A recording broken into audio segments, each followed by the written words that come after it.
नमस्कार, मैं अमर स्वागत करता हूं आप सबका हमारे आपके अपने इस YouTube channel Amar's academy easy way to learn.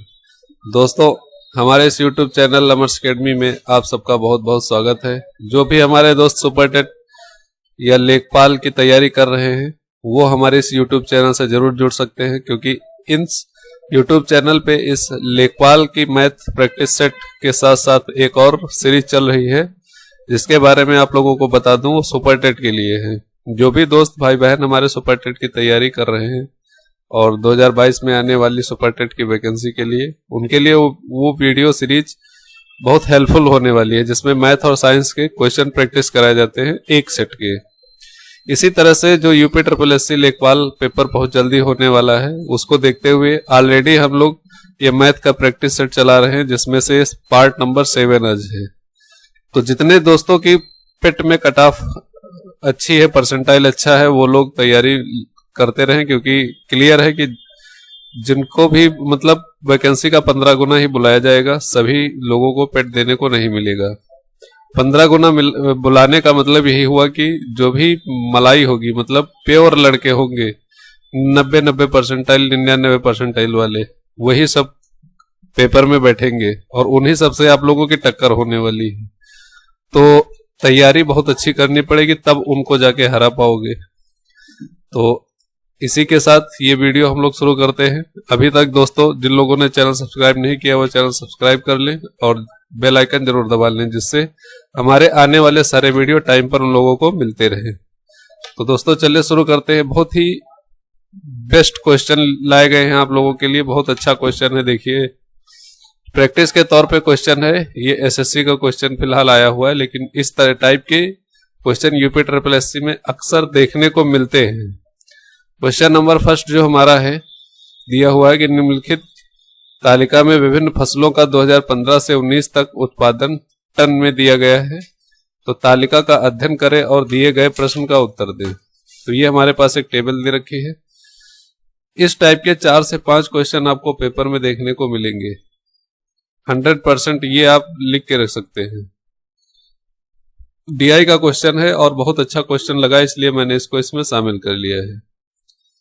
यहाँ पे गेहूं का औसत उत्पाद बताना है शायद तालिका का, और क्वेश्चन पूछा गया तालिका में दी गई अवधि में गेहूं का औसत उत्पादन टनों में कितना है। तो वर्ष 2015, 16, 17, 18, 19 चावल है, गेहूं है। गेहूं का उत्पादन का औसत निकालना है, तो हम पहले इसका टोटल सम निकाल लेंगे। सम कितना होगा, सब ऐड कर लेंगे तो ये हो जाएगा 8 2 10 की 0 हासिल आएगा 1, 2 8 2 10 फिर से 0 हासिल, फिर से 1 आ गया, 6 6 7 8 8 4 12 5 17 3 20 की 0 हासिल, फिर से 2 आता है, 4 4 8 8 3 11 11 4 15 15 3 18। तो 18,000 आ गया टोटल सम। गेहूं का जो कुल उत्पादन है दोस्तों वो कितना है, 18,000 टन। पूछा क्या गया है, औसत उत्पाद। तो औसत इसको डिवाइड कर देंगे, कितने डाटा दिए गए हैं, 1 2 3 4 5 डाटा दिए गए, तो 5 से इसको डिवाइड कर देंगे। तो 5 से डिवाइड करने के बाद बच्चों हमको क्या मिलेगा, 5 3 15, 3 बचेगा, 5 छक्के 30 और 2 0। तो 3600 जो होगा इसका औसत उत्पादन होगा। तो ऑप्शन नंबर ए इसका बिल्कुल करेक्ट है, परफेक्ट आंसर होगा। दोस्तों बढ़ते हैं हम अगले क्वेश्चन की तरफ। आज का क्वेश्चन नंबर 2 बहुत ही अच्छा क्वेश्चन ये भी है। इसमें आपको मूल्यांकन करना है, मतलब इसकी वैल्यू फाइंड आउट करनी है। जो डाटा आपके सामने क्वेश्चन गिवन है, इसको सॉल्व करके इसकी वैल्यू फाइंड करनी है कि कितना वैल्यू होगा इसका। तो चलिए इसको सॉल्व करने की कोशिश करते हैं। आप लोग पहले सॉल्व करिए, उसके बाद हम बताते हैं कैसे सॉल्व होगा। दिया हुआ √24 प्लस √26 अपॉन √24 माइनस √26। तो सबसे पहले इसका हम लोग परिमेयकरण करते हैं। तो जो डिनोमिनेटर है हर का अपोजिट साइन लेके ऊपर नीचे गुणा कर देंगे। हर का अपोजिट साइन लेके ऊपर नीचे क्या कर दिया, गुणा कर दिया। ऊपर ध्यान से देखोगे कि सेम चीजें लिखी हुई है, नीचे देखोगे एक बार माइनस में वही चीज लिखी है और फिर सेम चीज प्लस में लिखी है। तो ऊपर दोनों का वो हो जाएगा मल्टीप्लाई, तो √24 प्लस √6 का होल स्क्वायर बनेगा। नीचे एक फॉर्मूला आप लोगों ने पढ़ा होगा a² माइनस b² का। इसमें क्या होता है कि एक बार चीजें माइनस में लिखी जाती है, फिर एक बार वही चीजें प्लस में लिखी जाती है। तो अब यहां बेस में देखोगे आधा हर में √24 माइनस 6 √24 प्लस 6, एक बार माइनस में एक बार प्लस में। तो that means we can write this a² minus b², और यहां पे मतलब 24 का स्क्वायर माइनस √6 का स्क्वायर। सिंपल सा है, ऊपर होल स्क्वायर का फॉर्मूला खोल देंगे तो √4 का a², फॉर्मूला होता है a² plus b² plus 2ab, तो √24 का स्क्वायर √6 का स्क्वायर प्लस 2ab मतलब 224 इंटू √6। तो ये यहां पे फॉर्मूला खुल गया अपॉन। नीचे देखोगे इसका स्क्वायर से रूट कैंसिल आउट हो जाएगा, स्क्वायर से रूट कैंसिल आउट हो जाएगा, 24 माइनस 6 बचेगा। ऊपर भी देखो रूट से स्क्वायर कैंसिल हो गया, स्क्वायर से रूट कैंसिल आउट हो गया, 24 और प्लस 6, तो दोस्तों ये हमारे पास बचेगा 30 प्लस 2। इसको एक साथ लिखते हैं 24 इंटू 6 अपॉन, नीचे अगर माइनस हम करेंगे तो 18 आएगा, 18। अब इस रूट को सॉल्व करते हैं तो 30 प्लस 2 अंडर रूट 24 का 6 से मल्टीप्लाई करोगे, 6 चौक 24, 6 दूनी 12, 13 14 144 बटे 18, और 144 का वर्गमूल सबको पता है 12 होता है, तो 30 प्लस 2 गुणे 12 बटे 18, इसको मल्टीप्लाई करोगे 12 दूनी 24 और 30 जोड़ोगे 54 और डिवाइडेड बाई 18, तो 18 3 54, मतलब टोटली हमारे पास आंसर क्या मिल जाएगा, ऑप्शन नंबर बी। आसान सा क्वेश्चन था, इसको सॉल्व करते तो बहुत जल्दी हो जाता, बस यहां आपको थोड़ा सा समझाने के लिए काफी टाइम देना पड़ता है। नेक्स्ट क्वेश्चन पे आते हैं, क्वेश्चन नंबर 3। अब देखो बहुत अच्छा क्वेश्चन है एलसीएम एचसीएफ का। इस चैप्टर से जो भी क्वेश्चन बनेंगे वो इसी टाइप के क्वेश्चन आप लोगों को देखने को मिलेंगे। क्वेश्चन नंबर 3 देखो क्या दिया हुआ है कि 3 टैंकरों में क्रमशः 403 लीटर, 443 लीटर, 34 लीटर सॉरी, और 665 लीटर डीजल है। तो ऐसे पात्र की अधिकतम क्षमता कितनी होगी जिससे तीनों पात्र के डीजल को पूर्णतः या पूर्ण संख्या में मापा जा सके। तो इसमें थोड़ा सा दिमाग लगाओगे तो पता चलेगा कि एलसीएम निकालना है कि एचसीएफ निकालना है। जो बच्चा ये समझ गया कि यहाँ पे एलसीएम निकालना है या एचसीएफ निकालना है, वो समझो इस क्वेश्चन को कर गया। क्वेश्चन समझो पहले क्या दिया हुआ है। 3 टैंकर हैं, तीनों में अलग अलग लीटर डीजल भरा हुआ है। अब एक बर्तन हमको ऐसा बनाना है कि जिससे जब हम वो टैंकर नापे तो 403 लीटर वाला टैंकर भी पूरे डिब्बों से नप जाए, मतलब हर बार में एक डिब्बा निकाले डिब्बा निकाले डिब्बा निकाले और लास्ट में पूरा डिब्बा खत्म हो जाए। मतलब क्या है कि ऐसा ना हो कि बाद में आधा डिब्बा बचे या आधे से कम बचे या थोड़ा सा डीजल बच जाए, ऐसा नहीं होना चाहिए। पूरा का पूरा 400 लीटर डीजल जितने डिब्बों बार जितने बार नापना है नाप दो और पूरा खत्म हो जाए। उसी तरह से उसी डिब्बे से 434 को नापो तो 434 भी पूरा नप जाना चाहिए, ना कि थोड़ा सा बच जाए 1 लीटर 2 लीटर आधा लीटर बचे कुछ ना, पूरा का पूरा 434 नप जाना चाहिए। फिर उसी लीटर से उसी डब्बे से 465 भी पूरा नप जाना चाहिए। तो वो डिब्बा कितने लीटर का होगा जिससे हम लोग नाप रहे हैं। तो सबसे अच्छा बेस्ट को आंसर इसका मतलब तरीका क्या है कि ऑप्शन चेक कर लो। ऑप्शन चेक करने का मतलब जो तीनों नंबर हमारे पास दिए हुए हैं ये डिवाइड होंगे किसी भी एक ऑप्शन से, या तो ए से या बी से या सी से या डी से। तो ऑप्शन ए चेक करके देखो क्या ऑप्शन ए से ये तीनों डिवाइड हो जाते हैं। वैसे निकालना होगा यहाँ पे एचसीएफ। जब भी इन नंबरों से बड़ा छोटा आंसर आता है, देखो एलसीएम एचसीएफ में थोड़ा सा आसान बात याद रखने का तरीका क्या है कि जो नंबर दिए हैं इन नंबर से छोटा नंबर आंसर दिया है तो समझ जाओ हमको एचसीएफ निकालना है, हाईएस्ट। लीस्ट अगर नंबर लाना है आंसर लाना है तो हाईएस्ट निकालना है, मतलब एचसीएफ निकालना है। अगर बड़ा नंबर लाना है हाई नंबर लाना है तो हमको छोटा निकालना है, मतलब एलसीएम निकालना है। तो 31 से डिवाइड करोगे तो 403 तो 31 से कट जाएगा आई थिंक।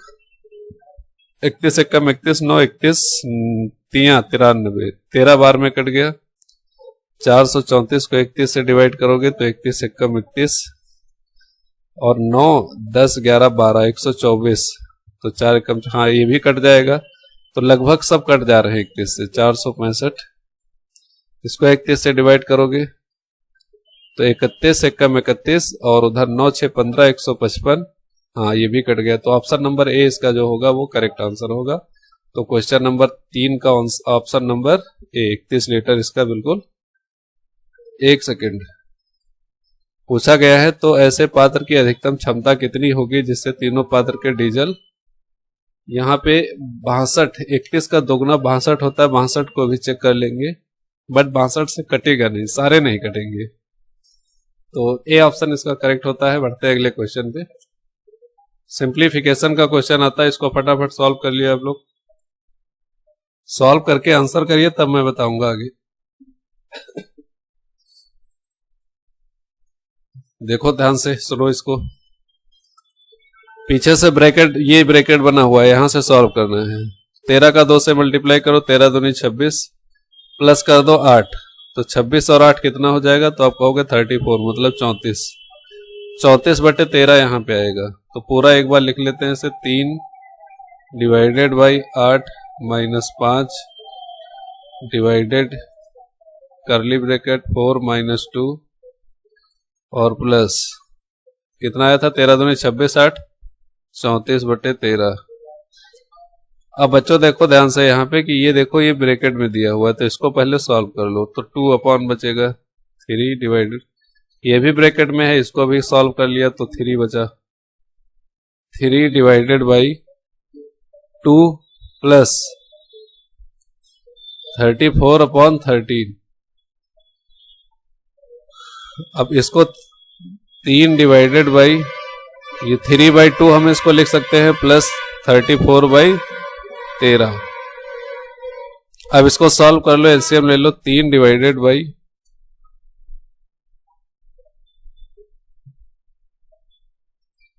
इसको थोड़ा सा देखते देखते, यहाँ पे ये ब्रैकेट लगा हुआ है ना, तो इसको देखो ध्यान से। यहाँ पे इसको मिटा रहे हैं, हटा रहे हैं, क्योंकि वो ब्रैकेट ध्यान से देखो, ध्यान से जो कर्ली ब्रैकेट लगा हुआ है ये वाला, पहले पूरा इसको सॉल्व करना है। दैट मीन्स पहले हमें पूरा इसको सॉल्व करना पड़ेगा। ठीक है, ये माइनस करने के बाद 4 माइनस 2 2 बचेगा, प्लस 34 अपॉन 13। ये इसको मल्टीप्लाई 13 दूनी 26 और प्लस 34, 26 प्लस 34 सिंपली है, ये कितना हो जाएगा 60, लगभग 60 हो गया। तो 60 अपॉन 13 आ जाएगा। 3 डिवाइडेड बाई 60 बटे 13। अब फिर से इसको मल्टीप्लाई जोड़ लेंगे, 13 तिया 39, 40 और 99 समथिंग अबाउट। 3 डिवाइडेड बाई 13 तिया 39 और 60 99 बटे 13। अब डिवाइड किया हुआ है तो इसको हम लोग इनवर्स करके मल्टीप्लाई कर दे सकते हैं। तो 3 से देखो 3 बन जा 3, 3 3 जा 9, 3 3 जा 9। 13 बटे 33 ऑप्शन में तो कहीं है नहीं, इसका मतलब कैलकुलेशन में थोड़ा सा प्रॉब्लम कहीं हुई है। कैलकुलेशन चेक करो। डिवाइड। अच्छा सॉरी, देखो ध्यान से, देखो बताते भी नहीं हो तुम लोग, सब गलत हो जाता है। यहाँ पे देखो, इसके बाद सॉल्व किया जाएगा इसको। ये अपॉन में इसको नहीं लेना है, डिवाइड किया गया तो मल्टीप्लाई करके इनवर्स कर देंगे। तो 3 divided by bracket 3 into inverse 13 बटे 60। तो 30 दूनी 60, 13 बटे 20। 3 डिवाइडेड बाई 13 बटे 20। डिवाइड हटाएंगे फिर से मल्टीप्लाई लग जाएगा, 3 गुणे 20 बटे 13, रिवर्स भी हो जाता है। तो 40 बटे 13 क्या कहीं ऑप्शन में है? तो सॉरी 60 से 3 दूनी 6, 60 60 अपॉन 13। तो ऑप्शन नंबर 20 का जो होगा वो बिल्कुल करेक्ट आंसर रहा होगा। इसको ध्यान से देखेंगे आप लोग। बढ़ते हैं अपने अगले क्वेश्चन की तरफ। क्वेश्चन नंबर आज का है 5। इसको सभी दोस्त जल्दी फटाफट सॉल्व करें, फिर हम इसका आंसर कराते हैं आप लोगों को। दिया हुआ है यदि प्लस का मध्यपद डिवाइड और गुणे का मध्यपद माइनस और भाग का मध्यपद गुणा माइनस का मध्यपद प्लस हो तो निम्न में से अभिव्यक्ति का मान क्या होगा। देखो 3 यहाँ पे प्लस दिया हुआ है और ऊपर देखो सवाल यदि प्लस का मतलब क्या हो, भाग हो, मतलब यहाँ पे क्या दिया हुआ है, भाग। फिर से 3 डिवाइडेड का मध्यपद क्या होना चाहिए, गुणा होना चाहिए, तो x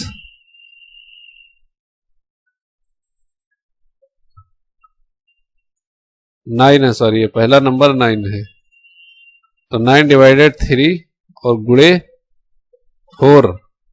फिर माइनस का मतलब दिया हुआ है कि माइनस का मतलब होना चाहिए गुणा, ओ सॉरी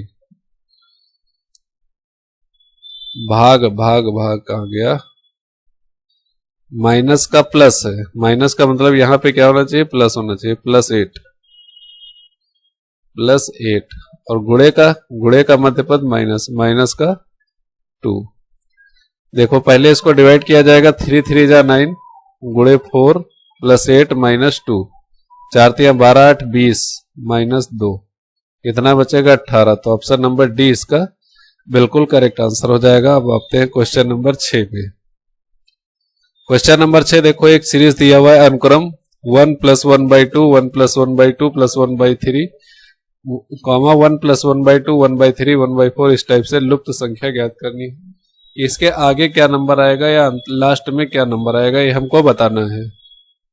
तो देखो ध्यान से, जैसे दिख रहा होगा कि इसमें पहला पद जो दिया हुआ है 1 + 1/2, ठीक है। दूसरा टर्म दिया हुआ है 1 + 1/2 1 + 1/3। थर्ड टर्म है 1 + 1/2 1 + 1/3 1 + 1/4। तो इसी तरह से जो यहाँ पे आएगा नंबर वो भी बहुत बड़ा नंबर आएगा। वो क्या आएगा, 1 + 1/2 1 + 1/3 1 + 1/4 और एक और इसमें बढ़ जाएगा जिसको कहेंगे 1 + 1/5। इसको थोड़ा कैलकुलेट करो तो 2 एकम 2 और 1 3/2 आ जाएगा।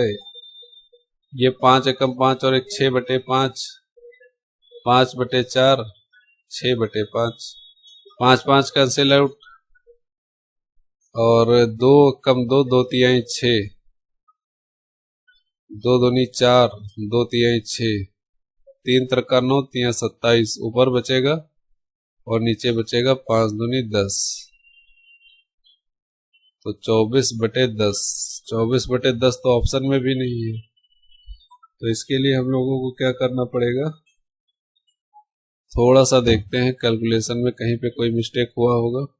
ओ सॉरी बहुत समस्या है भाई, बहुत समस्या। ये 3 लिखा हुआ है 3, ये क्या लिखा हुआ है 3, तो 3 एकम 3 1 4/3 होगा। सॉरी पूरा गड़बड़ कर दिया।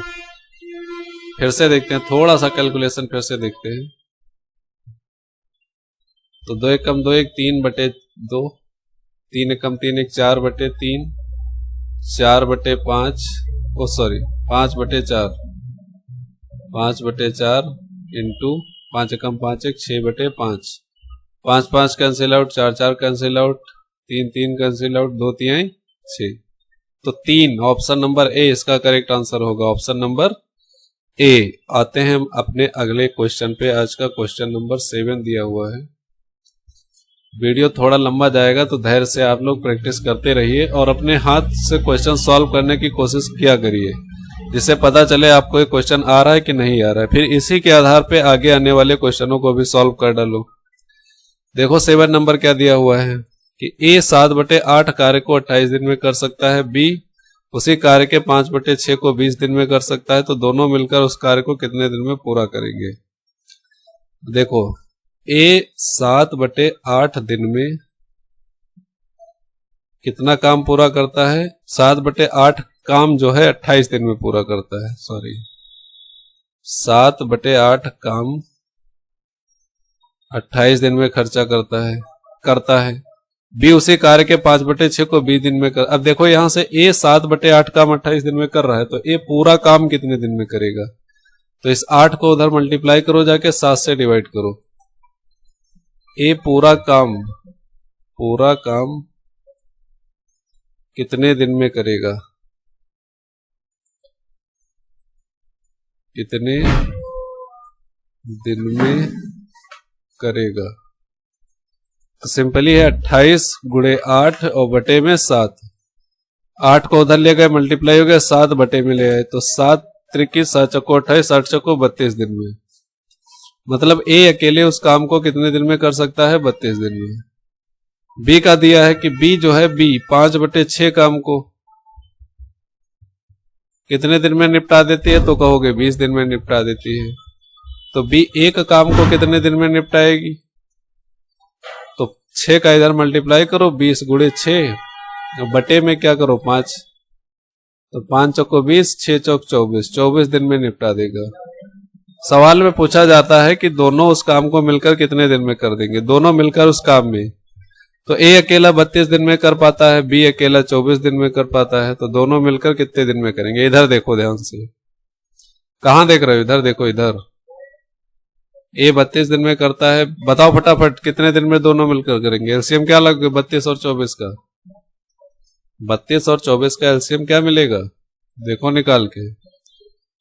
32 और 24 छोटा ही होगा, 2 एकम 2, 2 छंग 12, 2 एकम 2, 2 दूनी 4, 4 चौको 16, 4 तिया 12, 4 तिया 12 चौक 48 दूनी 72। सिंपली था, बोला था 72, सॉरी 48, 4 तिया 12 चौक 48, 48 दूनी 96, 96 होगा, सॉरी 96। अब 32 को जब 96 से भाग करोगे तो 32 तिया आ जाएगा 3 बार, और ये आ जाएगा 24 चौको 96। तो ए और बी मिलकर कितने दिन में कर लेंगे, ए और बी मिलकर,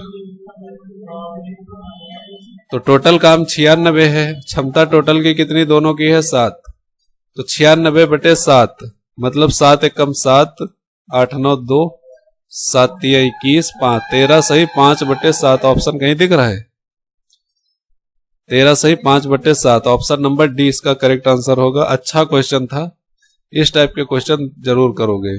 देखो जैसे दिया था इसमें 7/8 कार्य को 28 दिन में करता है, तो हमने एक कार्य को निकाल लिया कितने दिन में करता है।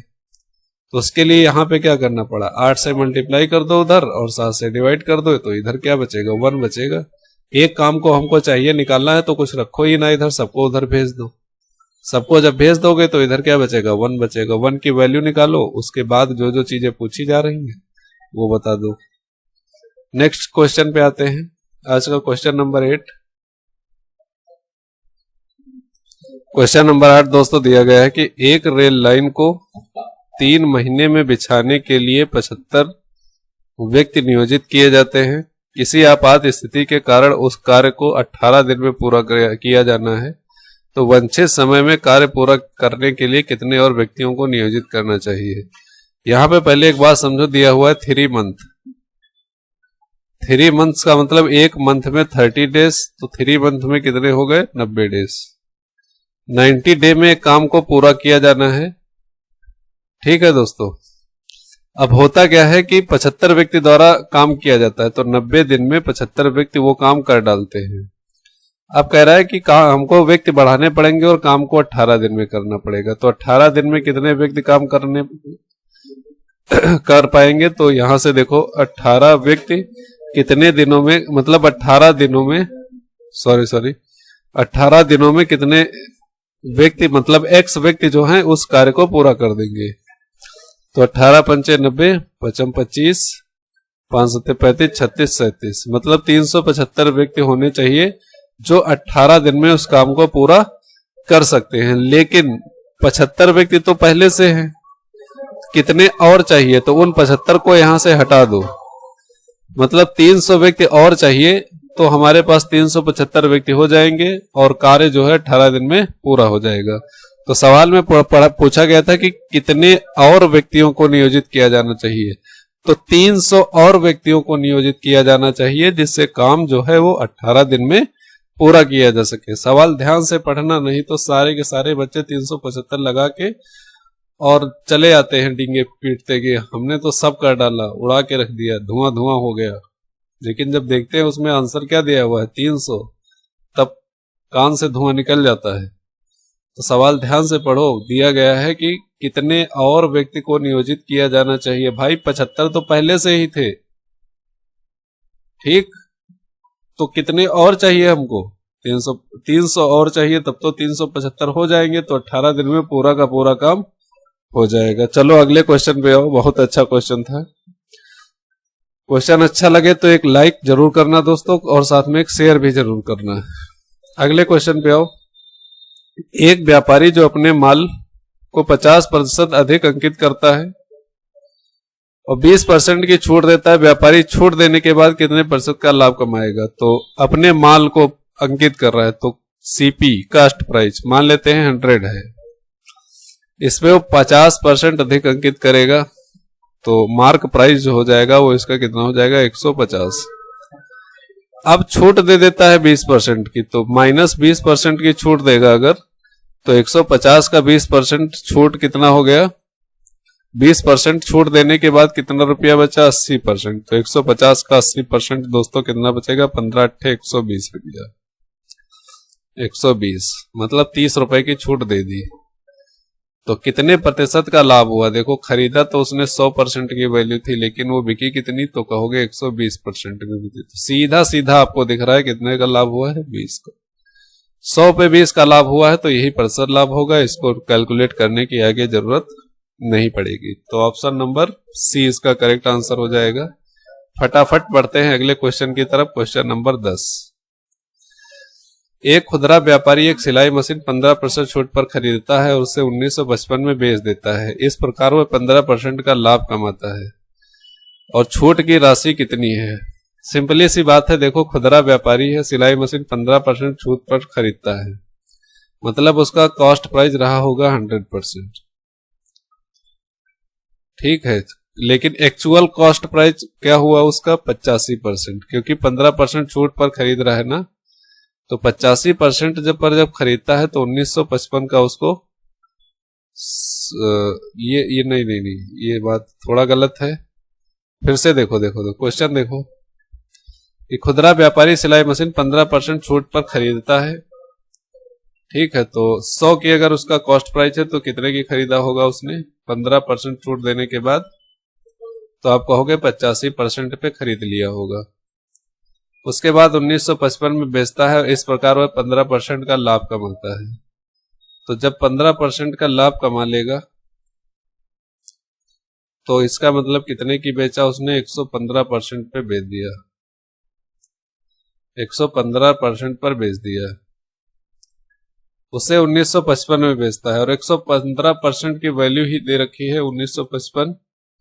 तो छूट की राशि ज्ञात करो। तो छूट की राशि दोस्तों यहां से देखो कितना छूटा है? 15% छूटा है। हमें इस 15% की वैल्यू फाइंड आउट करनी है, और इसका जो सेलिंग प्राइस हुआ है, जो विक्रय मूल्य, वो 115% पे हुआ है। इसकी वैल्यू 1955 दी है। तो यहां इसको 5 से डिवाइड कर लो, 1% की वैल्यू निकाल लो एक्चुअली। तो 1% इक्वल टू हो जाएगा 1955/15, 115।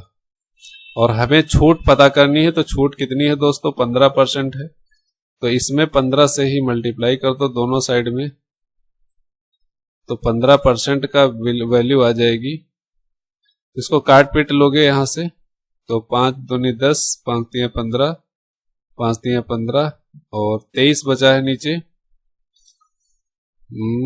23 को डिवाइड कर दो, 23 से डिवाइड कर दो 1955 को।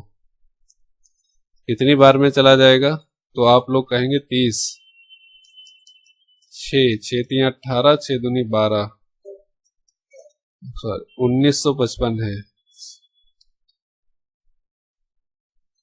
तो ये लगभग 8 बार में 8 त्रिक 24, 8 दूनी 16, 17 18, 184। यहाँ पे 1, यहाँ पे 1, 115। तो पंचे 123 पंचे 115 होता है। तो 85 बार जा रहा है, मतलब ये टोटल वैल्यू कितनी आ गई? 85 इंटू 3, 15% की वैल्यू आ गई। 3 पचे 15, 5 3 छाक 18, 17, 175, सॉरी 3 8 24 और 24 एक 25, 225 ऑप्शन नंबर 225 ऑप्शन दिया नहीं है तो कैलकुलेशन में फिर से मिस्टेक हुआ होगा। तो एक चीज थोड़ा सा यहाँ पे थोड़ा सा ध्यान दीजिएगा, ये यहाँ से हटाते हैं, देखो ध्यान से, यहाँ से डायरेक्ट हम लोग 100% की वैल्यू काउंट करेंगे, तो यहाँ से हम 15 हटा रहे हैं, डायरेक्टली 100% की वैल्यू काउंट करते हैं।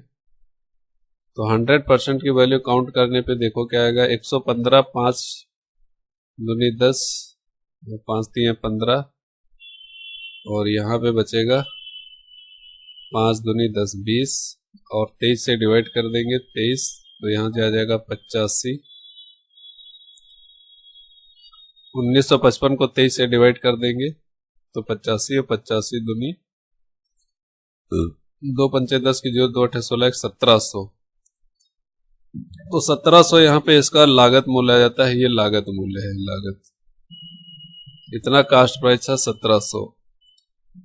मार्क प्राइस क्या रहा होगा, तो मार्क प्राइस है 1700 पर क्या बोला गया है कि 1700 पर 85% का लाभ, मतलब छूट देने के बाद 85% बनता है, तो 1700 गुणे 100 बटे 85, 85 यहाँ से 17 25 85, 5 दूनी 10, लगभग 2000। 2000 इसका जो आ जाता है वो आ जाता है अंकित मूल्य, मार्क प्राइस। अब मार्क प्राइस पर ही तो छूट देता है, लागत कितना है 1700, मार्क प्राइस है 2000, मतलब बेचा कितने के 1700, मार्क प्राइस 2000, तो कितनी छूट दिया है, तो 1700 यहाँ से डिवाइड करेंगे 300, तो 300 इसका राइट आंसर हो जाएगा। थोड़ा सा ध्यान देने वाला क्वेश्चन था, बाकी इसमें कुछ नहीं है। नेक्स्ट क्वेश्चन पे आते हैं, क्वेश्चन नंबर 11। देखो ध्यान से दिया हुआ है कि 730 को ABC के बीच इस प्रकार विभाजित किया जाता है कि यदि A को 3 रुपए मिलते हैं, B को 4 रुपए मिलते हैं, और यदि B को 3 रुपए 50 पैसे मिलते हैं, C को 3 मिलते हैं, तो B का अंश C से कितने रुपए अधिक होगा। देखो 730 रुपए है, ध्यान से देखना, थोड़ा गौर करना, और A B C में इसको डिवाइड करना है। A को 3 रुपए मिलते हैं तो B को 4 मिलते हैं, A को जब 3 मिलते हैं तो B को कितने मिलते हैं 4, और यदि B को 3.50 मिलते हैं, B को 3.50 मिलते हैं, तो C को 3 मिलते हैं, C को कितने मिलते हैं 3। B का अंश C से कितने रुपए अधिक था ये पूछा गया है।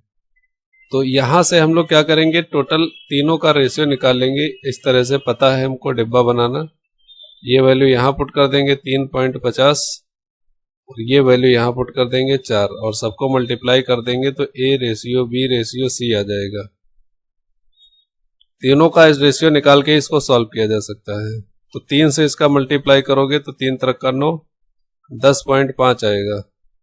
4 से 4 3 12, 5 चौके 20 और 1 13, 5 चौके 20, 200, 13 13 2 15, 4 3 12, 12 2 14 आ जाएगा, ये 14 रेशियो, और यहाँ पे 12। तो अब टोटल इनका जो सम है वो कितना है 730 रुपए। तो B का अंश C से कितने रुपए अधिक है, B का C से दो यूनिट अधिक है, लेकिन रुपए नहीं पता कितने अधिक है। टोटल क्वेश्चन में कितना दिया हुआ है 730 रुपया है। रेशियो टोटल कितना है तो सबका ऐड कर दो, तो 14 + 12 16 26 36.5 36.5 आता है दोस्तों, ये 36.5 टोटल रेशियो। तो 36.5 की वैल्यू यहाँ 730, पॉइंट हटा लो, 0 बढ़ा लो, और 365 से ये काट दो। 365 यूनिट है, रेशियो में है ना ये तो 1 यूनिट की वैल्यू जब यहां से फाइंड आउट करोगे तो 7300 बटे में 365, 5 से 5 7 35, 5 3 15, और 5 एकम 5 6 7, और 5 चौको 20, 5 छक्के 30, तो 73 दूनी 144, 146 20 आ जाएगा। 1 यूनिट की 20, तो 2 यूनिट की वैल्यू कितनी हो जाएगी 40। तो ऑप्शन नंबर 20 का करेक्ट आंसर हो जाएगा। ये 2 मल्टीप्लाई इसलिए किया है क्योंकि पूछा गया है कि C B से कितना ज्यादा है, यही तो पूछा गया था कि बी का अंश सी से कितने रुपए अधिक है, तो 2 यूनिट अधिक था, तो वही 2 यूनिट हमने यहाँ पे मल्टीप्लाई कर दिया, क्योंकि 1 यूनिट की वैल्यू आई थी 20 रुपये, 1 यूनिट की वैल्यू 20 रुपए, तो 2 यूनिट की वैल्यू 40 रुपए, मतलब 40 ज्यादा है। अगले क्वेश्चन पे आते हैं, क्वेश्चन नंबर 12। देखो ध्यान से इसको दोस्तों, अपने अपने हाथ से सॉल्व करो, फिर हम क्वेश्चन कराते हैं आप लोगों को पूरा सॉल्यूशन बेस्ट। क्वेश्चन दिया हुआ है कि एक व्यापारी चाय को लागत मूल्य पर बेचने का दावा करता है, किंतु 1 किलोग्राम के लिए 900 ग्राम के गलत वजन का प्रयोग करता है, उसे लेन देन में कितने प्रतिशत का लाभ हुआ। एक बात ध्यान देना कि 1 किलोग्राम का मतलब होता है 1000 ग्राम। 1000 ग्राम तो खरीद के लाता है, लेकिन बेचता कितना है, 900 ग्राम।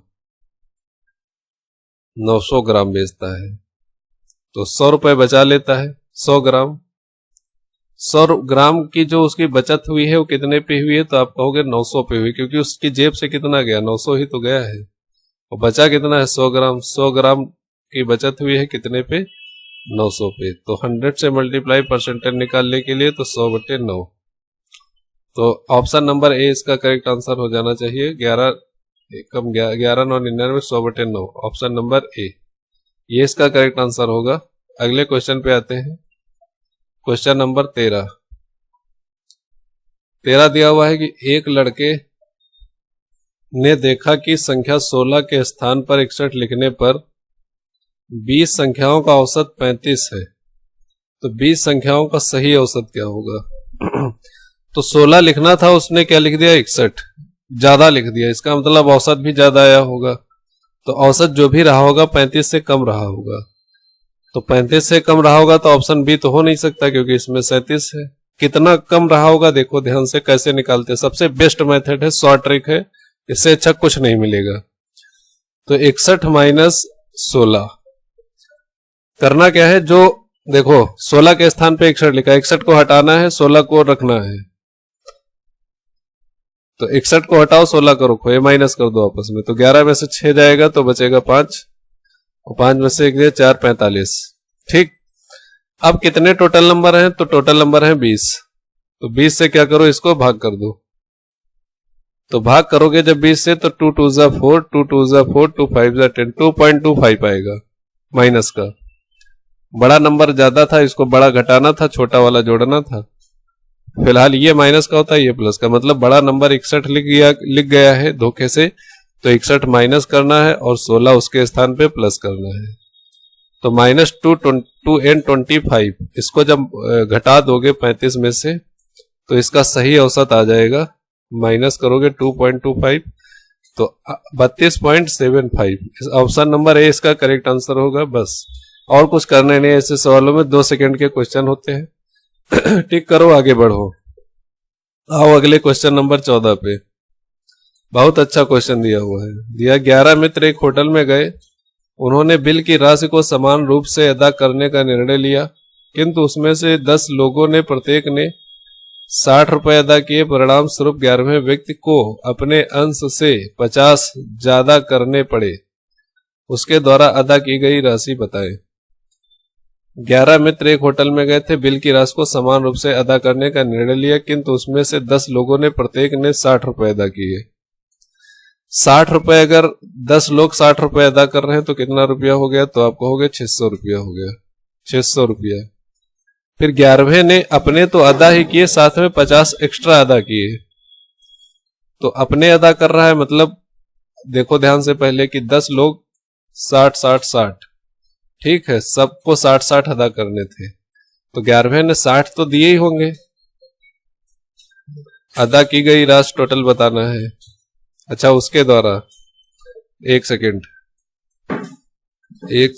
यहाँ 60 अदा के परिणाम स्वरूप 11वें व्यक्ति ने अपने अंश से 50 ज्यादा करने पड़े, मतलब अंश उसका कितना था, मतलब 60 60 तो सबको देना था 11 को, 10 ने 60 60 दे दिए, लेकिन एक आदमी जो 11वां व्यक्ति था उसने ये 60 दिए और साथ में 50 रुपए ज्यादा भी दिए, तो टोटल कितने रुपया दिया, 110 रुपया। तो ऑप्शन नंबर 20 का जो होगा वो करेक्ट आंसर होता है।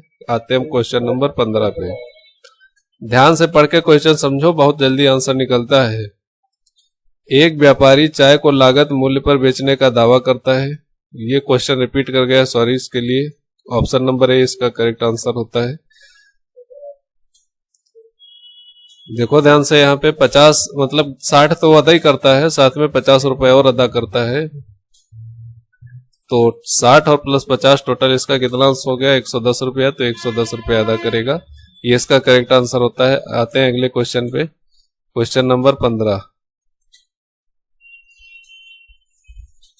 क्वेश्चन रिपीट करता है, इसको छोड़ देते हैं। अगले क्वेश्चन पे आते हैं, क्वेश्चन नंबर 16।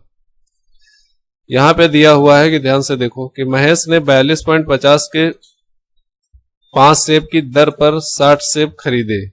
60 सेब बेचकर 20% का लाभ कमाता है, तो सेब किस लागत से खरीदा गया। क्वेश्चन पढ़ो ध्यान से। बोला गया है कि महेश ने ₹42.50 के 5 सेब की दर पर 60 सेब बेचकर 20% लाभ कमाता है, तो सेब को किस लागत मूल्य पर खरीदा गया होगा।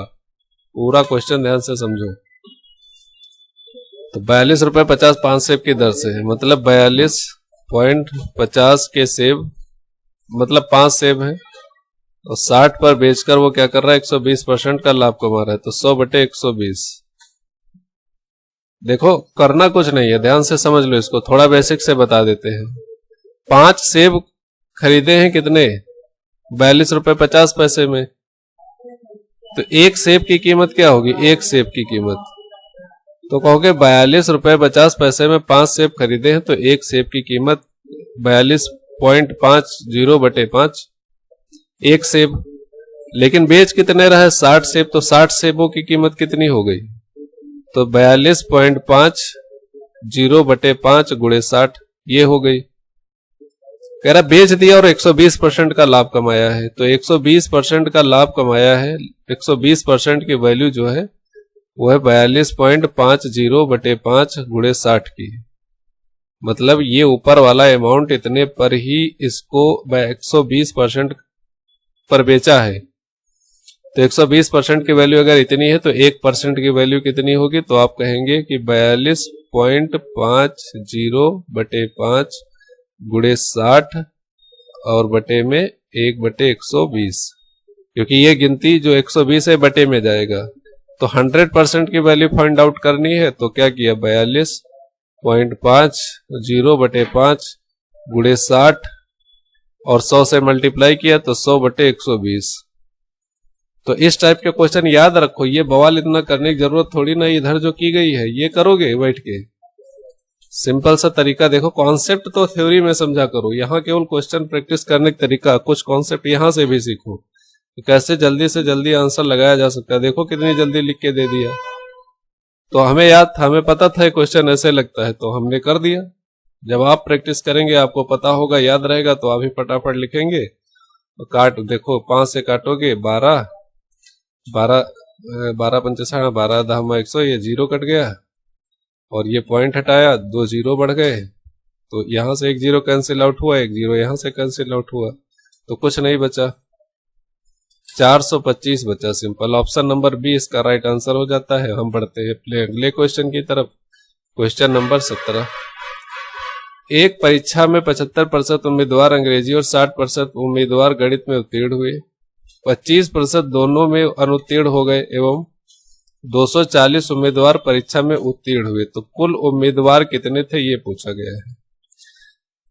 देखो ध्यान से, पहले 75% उत्तीर्ण हुए, 60% उत्तीर्ण हुए, लेकिन 25% क्या हो गए, अनुत्तीर्ण, मतलब फेल। तो सब फेल वाले ही निकाल लेते हैं। पहले अंग्रेजी में कितने फेल हुए, तो पास हुए अगर 75% दिया हुआ है सवाल में, तो फेल कितने हुए होंगे, 25%। गणित में कितने फेल हुए, तो देखा उसमें 60% पास हो रहे हैं, तो 40% क्या होंगे, फेल होंगे।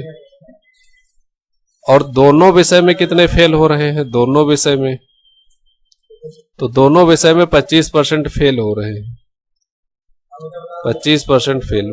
वेन डायग्राम बना लो, वेन डायग्राम, अंदर भी टोटल जो है कॉमन दोनों में 25%, इसको अंग्रेजी मान लो, इसको गणित मान लो, तो गणित में टोटल 40 फेल हुए हैं और यहाँ पे देखो बीच में 25 ऑलरेडी फेल हो चुके हैं, तो बचे कितने? 15 फेल होने के लिए।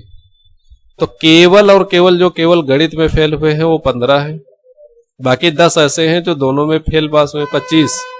25 ऐसे हैं जो दोनों में फेल हुए हैं और टोटल 40 फेल हो गए। इधर इस तरह देखो 25 दिया हुआ है अंग्रेजी में,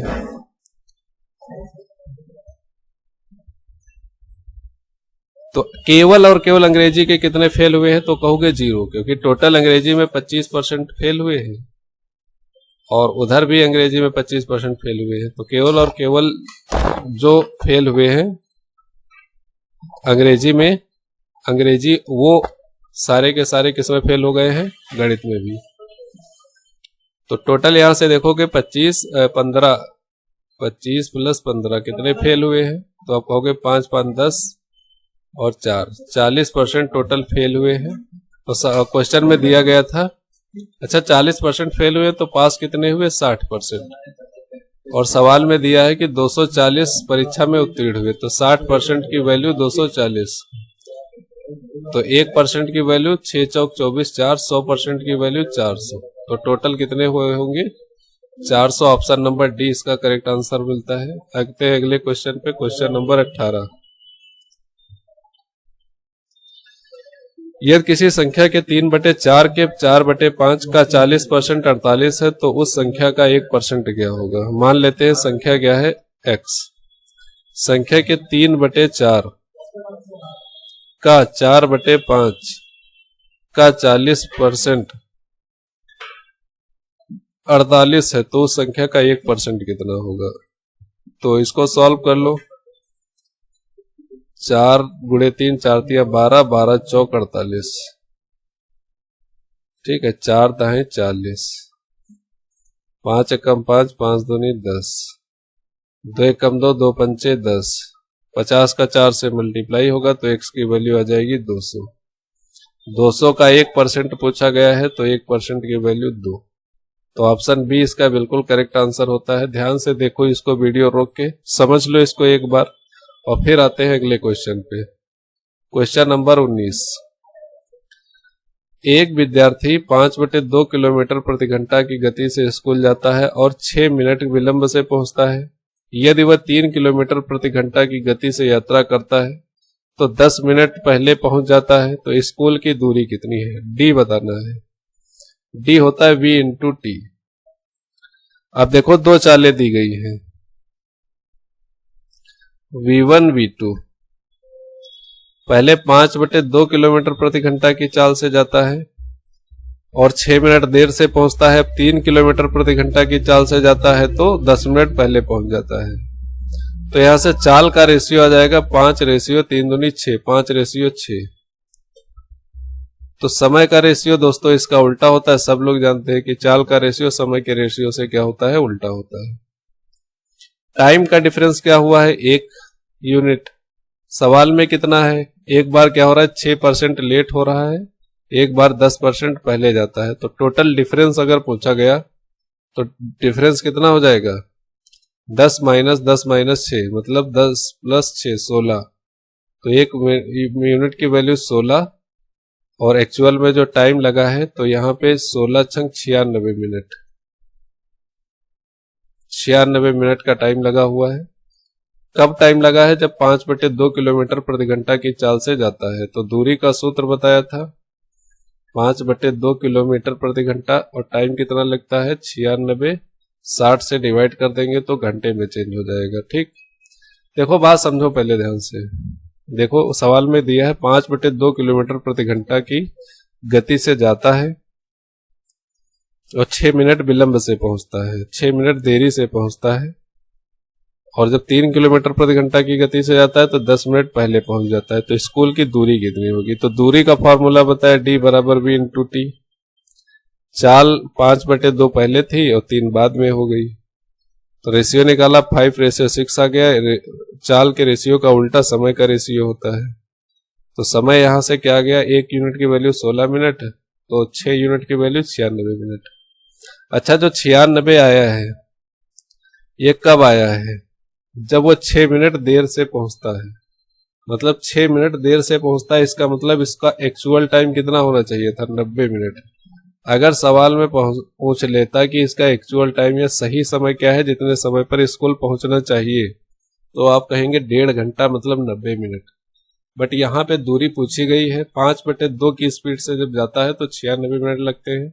60 से डिवाइड कर दिया तो घंटे में चेंज हो गया। 5 से काटो, 5 एकम 5, 5 एकम 5, 5 दूनी 10, 2 छंग 12, 2 चौके 8, 2 अट्ठे 16, 6 अट्ठे 48 और 2 चौको 8। 4 किलोमीटर सिंपली आंसर आ जाता है ऑप्शन नंबर डी।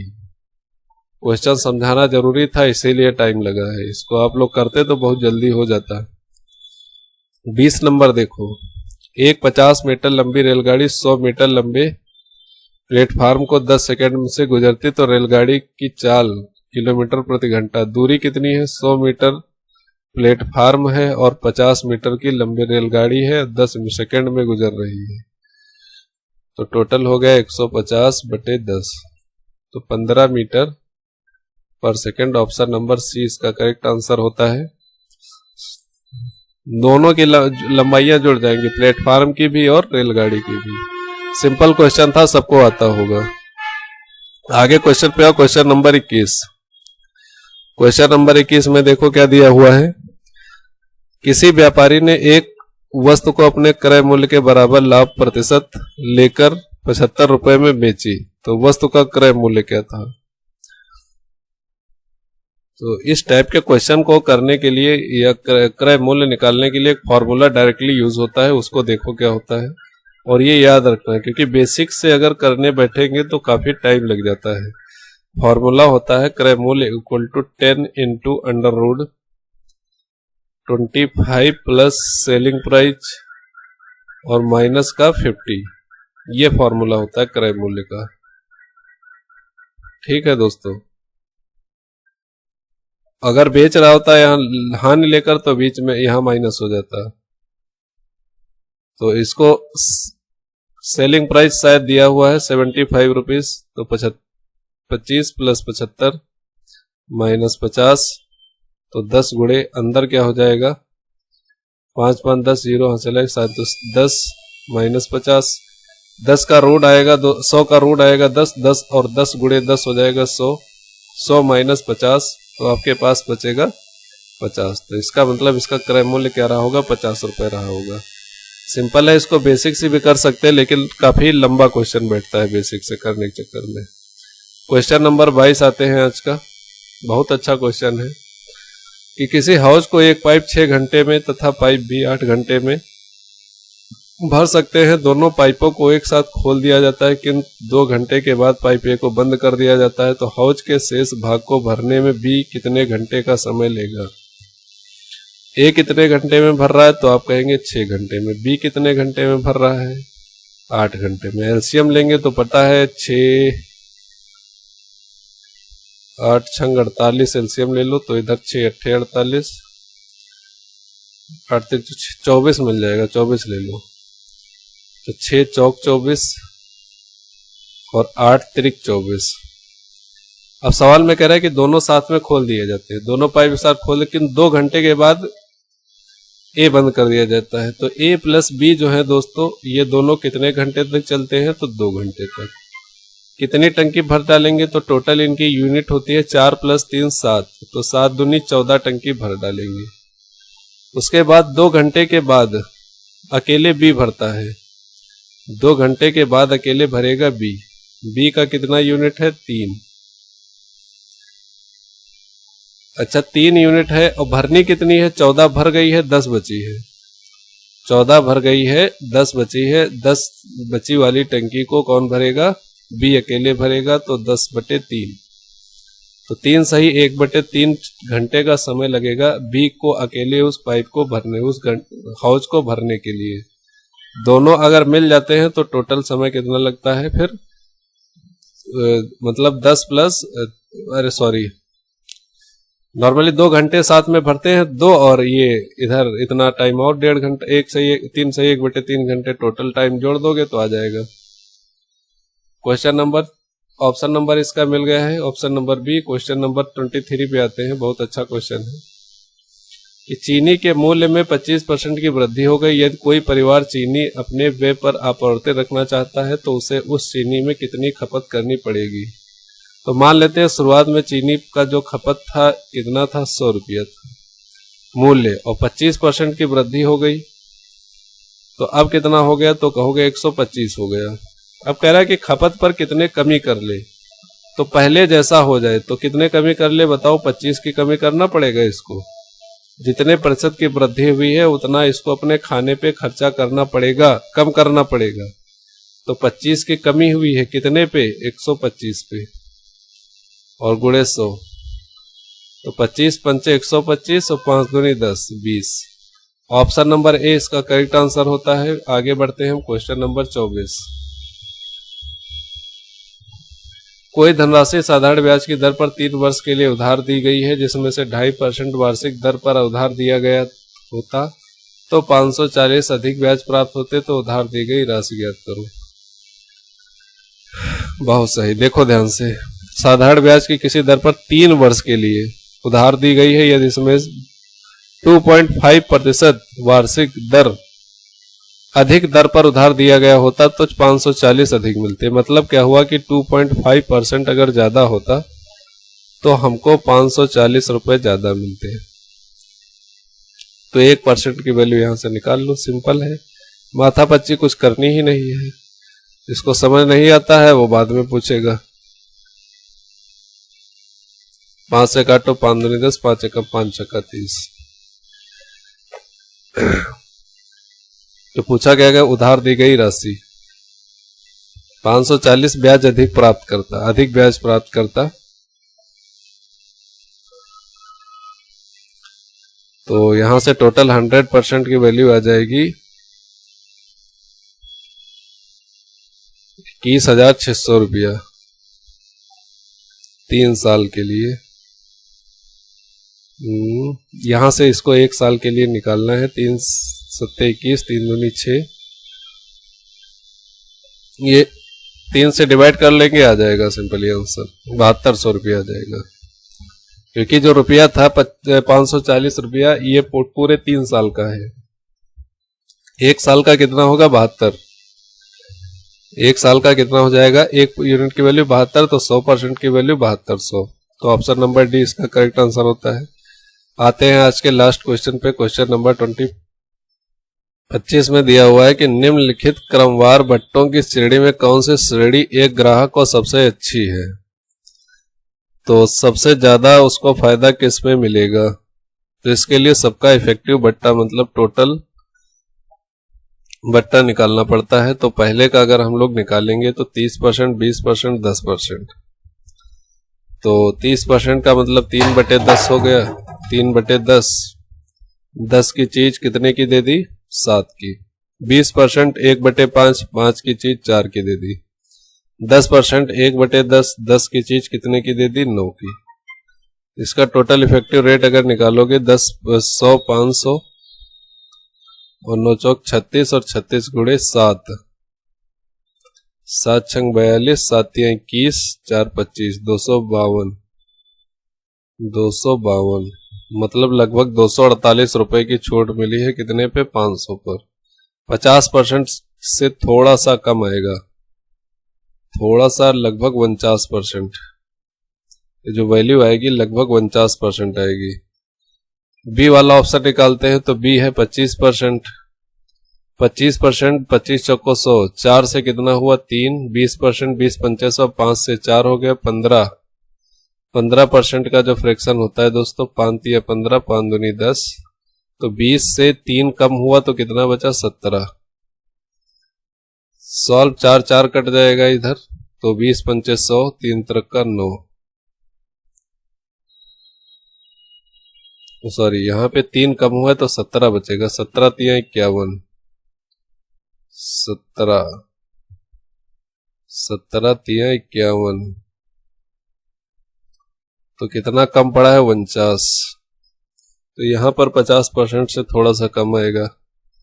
30 देखते हैं, सी ऑप्शन।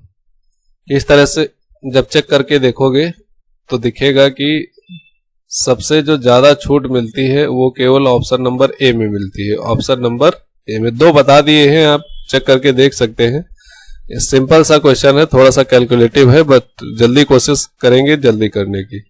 तो ये हमारा 25वां क्वेश्चन था। इसी के साथ ये वीडियो खत्म होता है। दोस्तों अगर वीडियो अच्छा लगता है तो इसको लाइक करें, शेयर करें। अगर कोई भी कमी लगती है, प्रॉब्लम लगती है तो एक बार कमेंट करके जरूर बताएंगे। वो हर समस्या का सॉल्यूशन करने की कोशिश की जाएगी। तो जैसा कि बता ही चुके हैं कि लेखपाल पेट की तैयारी मतलब बहुत अच्छे से करनी शुरू कर दीजिए। पेपर बहुत जल्दी होने वाला है और इससे अच्छा मौका फिर नहीं मिलेगा आपको। लेकिन लड़ाई भी आपको बहुत तगड़ी लड़नी है। 99 परसेंटाइल वालों से आपको लड़ाई लड़नी है, सोच के चलिएगा थोड़ा सा। इसीलिए अभी टाइम है, अभी टाइम है। बाद में पछताओगे कि एक क्वेश्चन कर लिया होता तो शायद आज नौकरी कर रहे होते। तो ठीक है, इसी के साथ सबको शुभकामनाएं आने वाले पेपर के लिए और मिलते हैं अगले वीडियो में। तब तक के लिए सबको बाय बाय।